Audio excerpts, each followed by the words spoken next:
Bata pa lang ako, gustong-gusto ko na talagang yumaman. Mas lalo pa akong na-motivate nung dumating yung time na bumagsak yung negosyo ng mga magulang ko. Lahat ng ari-arian namin, nakasangla, at least wala talagang natira. Kaya as early as high school, ang dami-dami ko ng sideline na ginagawa. Una, gumagawa ako ng project ng mga classmate ko para kumita lang ako. Tapos nung mag-college naman ako, pati pag-burn ng CD, lahat, kahit ano, dumating pa nga sa nagpapa 5-6 ako. Tapos pati pagpapasada ng jeep, ginawa ko. Namamasada ako nun paggabi naman. As early as bata pa lang ako, naka-mindset na ako na dapat talaga yumaman ako ng todo. Kaya lahat ng pwede akong kumita, ginagrab ko as long as nakaya ng sarili kong gawin. Hindi ko siya pinag-iisipan, ginagrab ko lang ng ginagrab. Hanggang dumating sa akin tong AIM. Nung pagdating sa akin ng AIM Global, yun, hindi ko na siya pinag-isipan kasi sabi ko, magkano lang naman yung capital. Sabi ko, kung walang mangyari, di okay lang. Kung may mangyari, di mas maganda. Kaya lang, dumating nga sa point na lumalaki na yung grupo ko, binagsakan naman kami ng bagyong Milenyo. Tapos di sabi ko, sige, okay lang, pagsubok lang to. Nakapalaki uli namin yung grupo namin, kaya lang riming naman yung bumagsak. Kaya parang sabi namin, parang ayaw talaga tayong pakitain. Kasi nga, ang kalaban natin, kalamidad na, hindi na ibang tao or ibang company. Kaya lang, isa lang yung pumasok sa isip namin. Sabi namin, kung malalagpasan namin to, what more yung iba pang mga problema, mas madali na yun. Kasi ito na yung pinaka-worst. That was 2006 yung nagkaroon ng riming. Noong 2007, dun ko na halos ginibap din lahat. Birthday ko, nasa Lucena ako, nagpipresent ako. Basta ang dami kong ginawa na minsan hindi ko pa ginawa sa tanang buhay ko. Pero 2007, yun din yung time na nagkaroon ako ng first car ko. Yun din time na first time ko makapunta ng Hong Kong. Hanggang tuloy-tuloy na. 2008, yun, 2009, nakabila ako ng second car. Ngayon, kumikita na ako ng 7 figures a month. Kumbaga parang sabi ko, parang kailan lang. Dati nag-uumpisa kami, parang motor lang talaga dala-dala ko na i-ultimo lahat kong downline, wala din. Ako lang yung may motor, yung motor ko pa hindi pa ganun kagandahan. Kaya wala talagang maniwala-niwala sa amin. Pero ngayon, sobrang amazed na ako kasi lalo na dito sa lugar namin, kung mag-i-invite kami ng tao, diretsuhan na talaga. Pag tinanong kami kung anong ginagawa namin, sinasabi namin networking. Tapos, ang good thing ngayon, meron na kaming sariling identity.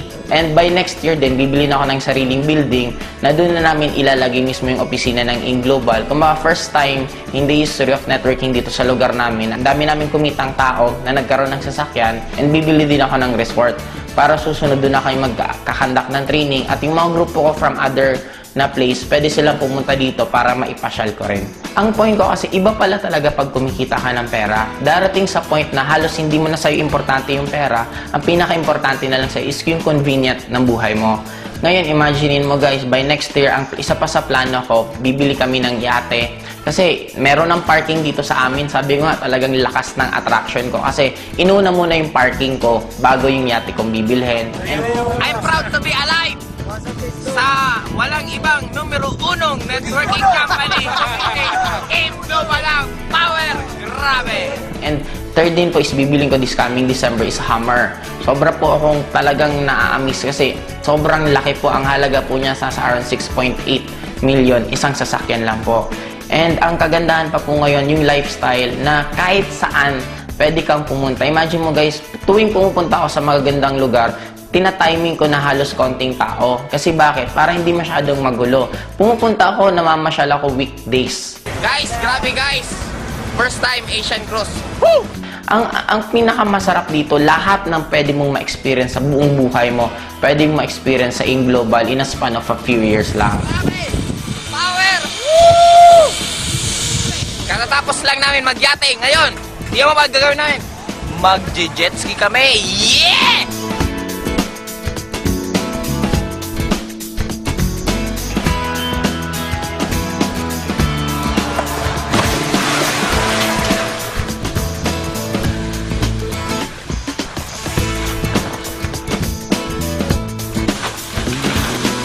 Kumbaga, yun yung nabigay sa amin na buhay because sa desisyon namin na gawin yung AIM Global at trabahuhin. Next year, US kami. Sobrang excited ako kasi Talagang first time ko makakapunta sa US na ni minsan hindi man lang pumasok sa isip ko na makakarating pala ako. Pero dahil sa In Global, binigay nila lahat sa amin yan. Kung meron pa sa inyong nag-iisip, actually dapat huwag nyo na siyang pag-isipan.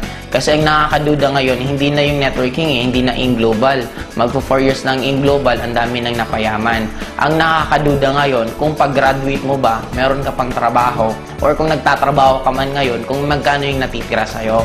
Ano yung point ko? Ang point ko lang, eto na yung nakikita nyo na yung result. Bakit kailangan nyo pang pagdudahan? Ang kailangan nyo na lang gawin, paniwalaan nyo. Kagaya ng mga iba kong friends, it took them 2 years bago nagsipag-join. Pero after 2 years yun, ngayon sila naman yung mga bibili ng sari-sariling sasakyan. Yun pala yung kagandahan sa AIM. Pag once naniwala ka at trinabaho mo, meron at meron at meron talagang mangyayari.